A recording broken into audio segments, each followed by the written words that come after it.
వస్తాయి. ఇండస్ట్రీలో ఏ జిల్లాలో ఏమేం చేయాలో నాకు ఒక స్పష్టత ఉంది. లేపాక్షి ఓర్వకల్ ఒక కారిడార్ గా defence, aerospace, electronic city, automobile, drone, green energy ఇవన్నీ వస్తాయి. ఈరోజు మనం చూస్తే సూడూరుపేట దగ్గర ఏదైతే సెటిలైట్ లాంచింగ్ ప్యాడ్స్ ఉన్నాయి అక్కడ ఏరో సిటీ వచ్చి ప్రైవేటు పెట్టుబడులు కూడా పెద్ద ఎత్తున వస్తాయి. నేను ఒకటే మిమ్మల్ని అందరినీ కోరుతున్నా, మీరు ఆలోచించుకోవాలి. శ్రీశైలం, తిరుపతి, ఒంటిమిట్ట, కాళహస్తి, కాణిపాకం, అహోబిలం, మంత్రాలయం, పుట్టపర్తి, కడప దర్గా ఇవన్నీ పెద్ద ఆస్తులు, మనకు పవిత్రమైన ఆస్తులు. ఎవరైనా ఆంధ్రప్రదేశ్లో మాట్లాడితే కడప దర్గాకు రావాలనే ఆలోచన ఉంటుంది. హిందువులైతే నేరుగా వెంకటేశ్వర స్వామి దర్శనం చేసుకోవాలని ఉంటుంది.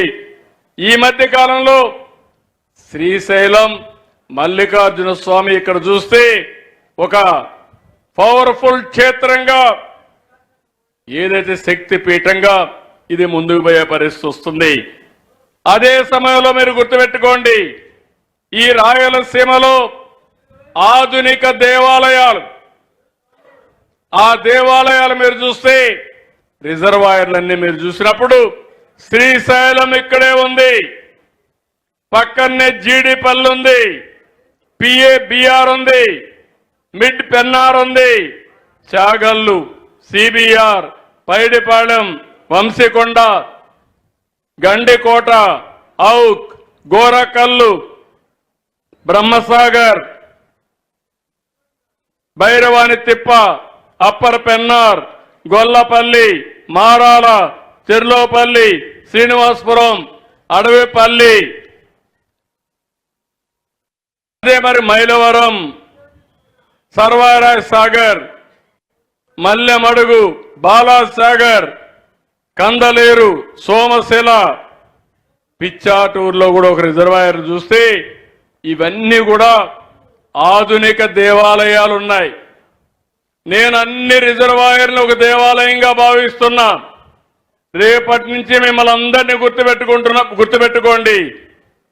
దేవుడికి పూజ చేస్తాం, మన కోరిక తీర్చమని, మన వల్ల చల్లగా చూడమని.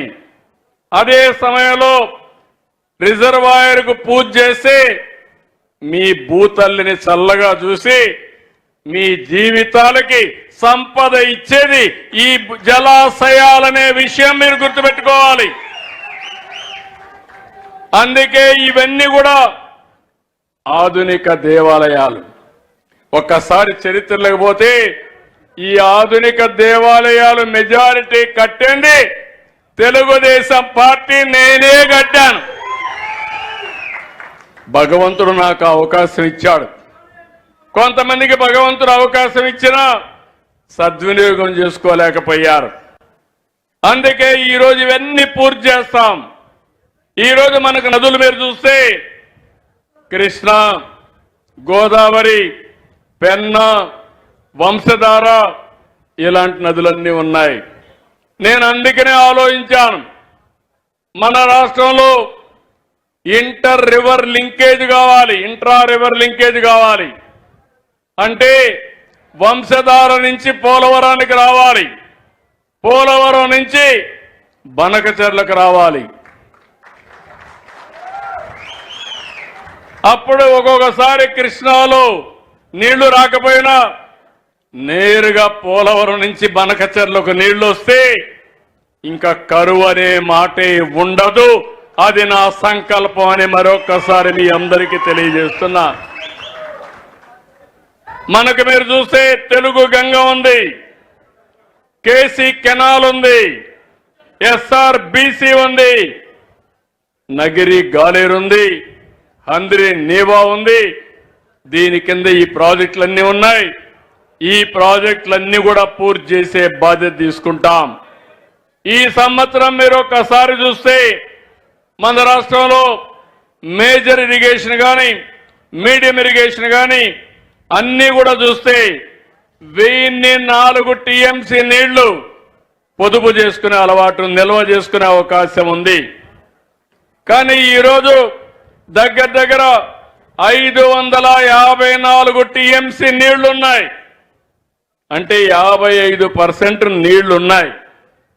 అదే సమయంలో రేపు రాబోయే రోజుల్లో 450 టీఎంసీ నీళ్లు వస్తే అన్ని జలాశయాలు కళకళలాడుతాయి.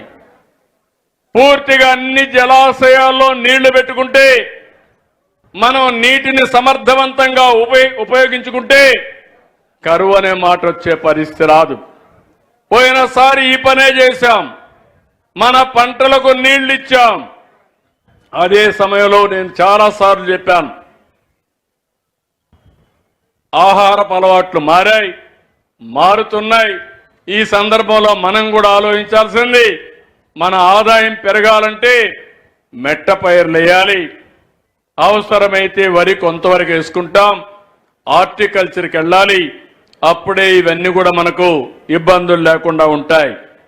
ఎప్పటికప్పుడు ప్లానింగ్ కూడా తయారు చేస్తాం. మీరందరూ చూశారు, నేను ఇప్పటికే సంక్షేమ కార్యక్రమాలన్నిటికీ కూడా నేను ఏ మాట అయితే చెప్పానో, సూపర్ 6 అని చెప్పానో అవన్నీ ఇస్తాను కూడా. కష్టపడతా, సంపద సృష్టిస్తానని చెప్పాం, అభివృద్ధి చేస్తామని చెప్పాం, ఆదాయాన్ని పెంచుతామని చెప్పి వచ్చిన ఆదాయం సంక్షేమం అభివృద్ధి రెండు కళ్ళుగా ముందుకు తీసుకుపోతామని ఆ రోజు చెప్పాను. అదే చేస్తున్నా. ఇప్పటికే మీరు చూస్తున్నారు, దేశంలో ఎక్కడా ఇవ్వని విధంగా 4000 రూపాయలు పింఛను. వేరే పార్టీకి మన పార్టీకి వ్యత్యాసం చూడాలి. 5 ఏళ్లు తీసుకున్నారు 2000 నుంచి 3000 చేయాలంటే. నేను 200 రూపాయల నుంచి 2000 చేశాను 5 ఏళ్లలో. ఆ విషయం మీరు గుర్తుపెట్టుకోవాలి. ఇప్పుడు వస్తానే 3000 నుంచి 4000 చేసి పెంచింది కూడా ఏప్రిల్ నుంచి. బకాయిలు కూడా మీకు చెల్లించిన party Telugu Desam party, NDA party. నేనే ఆ రోజు దివ్యాంగులకి ఫిజికల్ హ్యాండిక్యాప్డ్ ఉంటే 500 నుంచి 3000 చేశా. 6 రెట్లు పెంచా. మళ్ళీ ఎవరూ పెంచలా. మళ్ళీ నేను వస్తానే దాన్ని 6000 చేశానంటే 12 రెట్లు పెంచిన పార్టీ తెలుగుదేశం పార్టీ. 200 నుంచి ఈరోజు మనం ఎట్లా పెంచి అక్కడ కూడా పెంచాం. ఇంకో పక్కన ఎవరైనా కిడ్నీ పేషెంట్ ఉంటే అనారోగ్యం పాలైతే 10,000 ఇచ్చాం. బెడ్కి పరిమితమైన వాళ్ళకి 15,000 ఇచ్చాం. నేను సవాలు విసురుతున్నా, దేశంలోనే కాదు ప్రపంచంలో ఎక్కడా ఇవ్వని విధంగా పింఛన్లు ఇచ్చే పార్టీ ఎన్డీఏ పార్టీ అని మరొకసారి విజ్ఞప్తి చేస్తున్నా. దీంతో నేను ఆగలా. చెప్పినట్టు అన్ని చేయడం కోసం 200 అన్నా క్యాంటీన్లు పెట్టాం. ఇంకొక 75 పెడతాం. ఏ దేవాలయాలకు పోయినా మీరు లక్షణంగా భోంచేసే విధంగా అన్ని దేవాలయాల్లో అన్నదానం క్యాంటీన్లు పెట్టి దాన్ని కూడా పూర్తిగా ముందుకు తీసుకుపోతున్నాం. ఇంతేకాదు, ఈరోజు మీరు చూస్తే తల్లికి వందనం ఇస్తాను. ఇచ్చిన మాట ప్రకారం ఎంతమంది పిల్లలుంటే అంతమంది పిల్లలకి తల్లికి వందనం ఇచ్చిన పార్టీ అండి. అవునా కాదా అని మిమ్మల్ని అడుగుతున్నా. ఏం తమ్ముళ్ళు, 6 మంది పిల్లలుంటే 90,000 ఇచ్చాం. 7 మంది పిల్లలుంటే 1,05,000 ఇచ్చాం.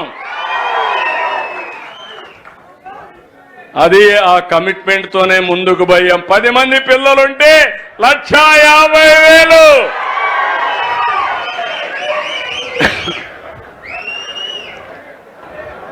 ఎందుకంటే నేను జనాభాను కూడా పెంచాలనుకుంటున్నాను,